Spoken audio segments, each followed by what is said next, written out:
안녕하세요, 구독자 여러분. 오늘은 실리콘 재료에 대해서 알아볼 건데요. 대주전자 재료도 간단하게 소개하면서 실리콘 음극재에 대한 기본적인 정보, 기본적인 지식들에 대해서 설명해 보겠습니다. 배터리에 미친 남자, 배미남.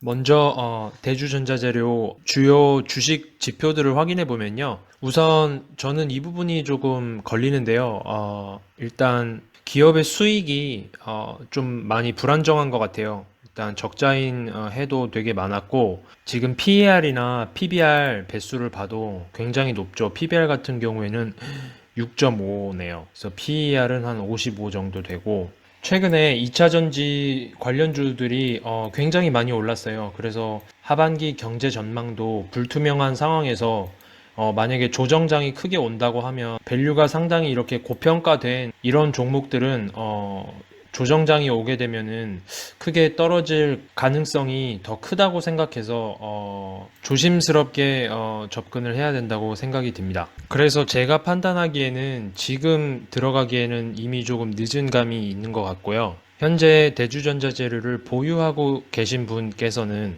2분기 실적 발표가 날 때까지 좀 가지고 계시면서 음극재에 대한 연구 동향이나 산업 트렌드 같은 공부를 이제 차근차근히 해 놓으시고 2분기 실적 발표가 났을 때 그거에 맞춰서 대응하시면 어떨까 하는 생각을 해봅니다.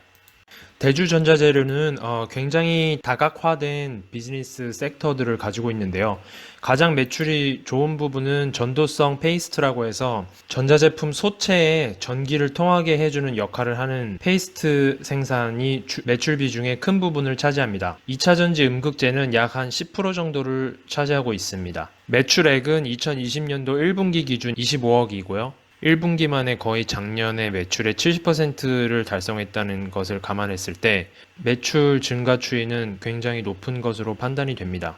다음 표는 실리콘 음극재 글로벌 마켓 쉐어인데요. 대주전자 재료는 약 10%를 차지하고 있습니다. 음극재 기업들을 차례차례 이제 리뷰를 해 나갈 것이고요. 가능한 선에서 이런 해외 기업들도 다룰 예정입니다.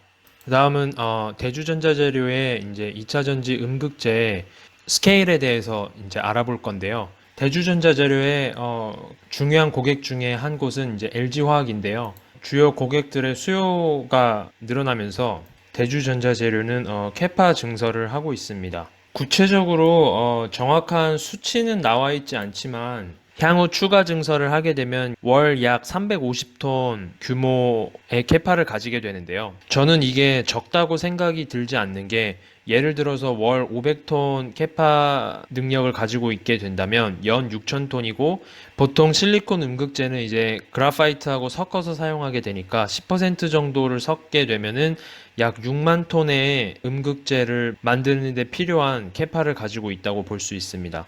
그런 면에서 대주전자재료 회사 규모를 생각했을 때 이 정도 캐파 규모는 적다고 생각이 들지는 않네요.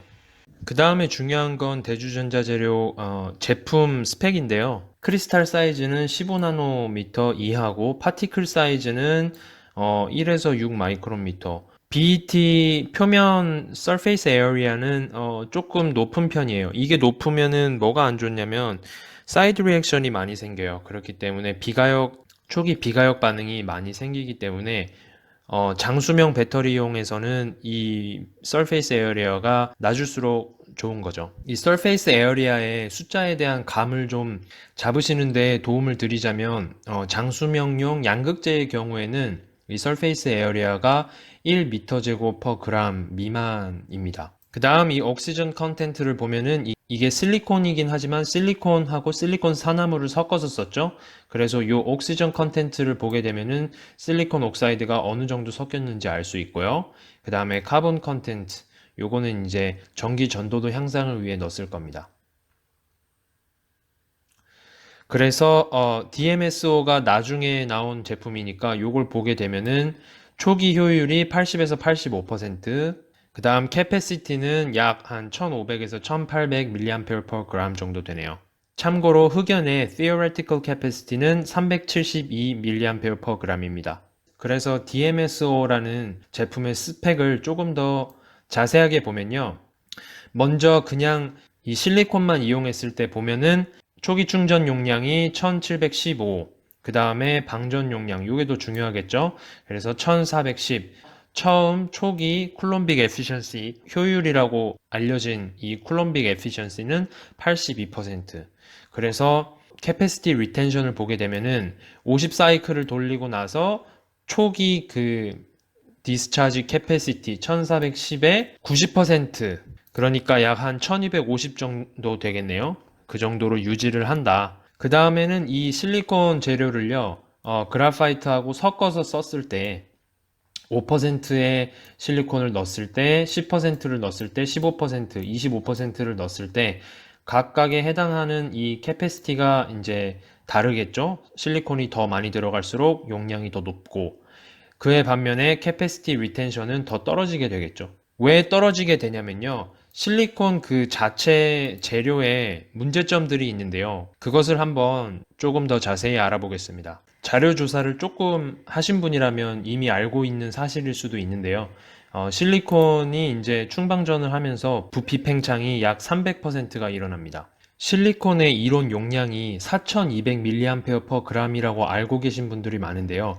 사실 실리콘이 배터리 물질로 사용되게 되면은 맥시멈으로 3579mAh/g입니다. 리튬과 결합하는 실리콘의 메커니즘 규명이 2000년대 초반에 많은 연구가 진행되었는데요.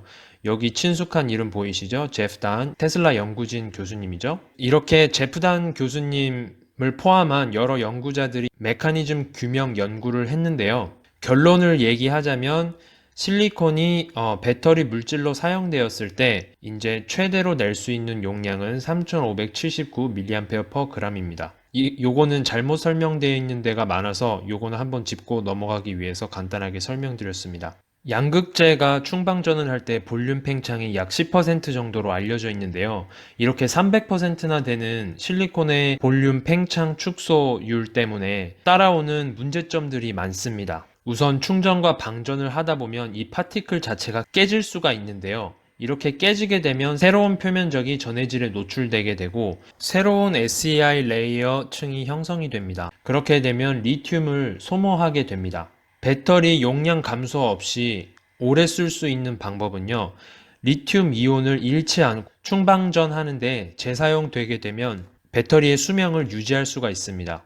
그런데 SEI 레이어 같이 비가역적인 반응이 진행되면서 리튬을 소모하게 되면 용량 감소로 이어지게 됩니다. 또한 이 실리콘 물질 자체가 부피가 팽창하면서 새로운 표면들이 노출되기도 해요.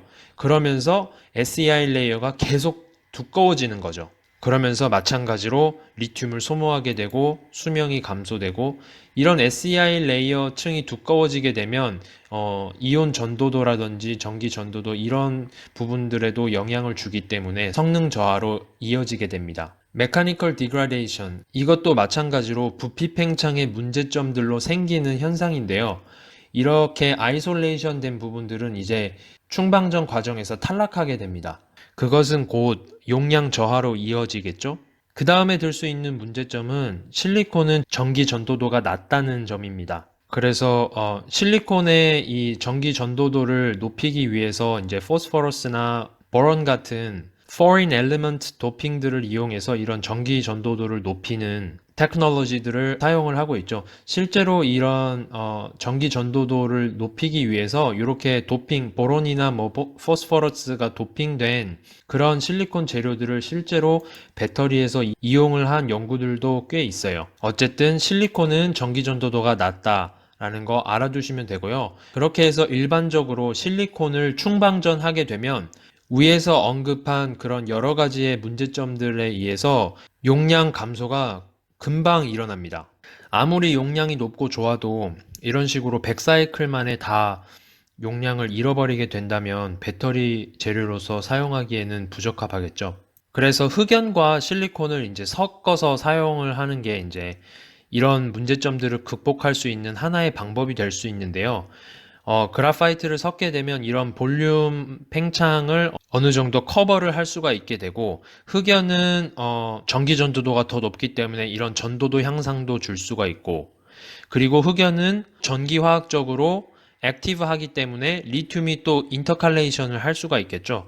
그래서 이런 볼륨 팽창의 버퍼로서 사용할 수 있고, 그 다음 전기 전도도를 향상시킬 수도 있고, 마지막으로 얘는 리튬까지 호스팅할 수 있게 되니까 이런 쪽으로 연구 진행이 많이 되고 있습니다.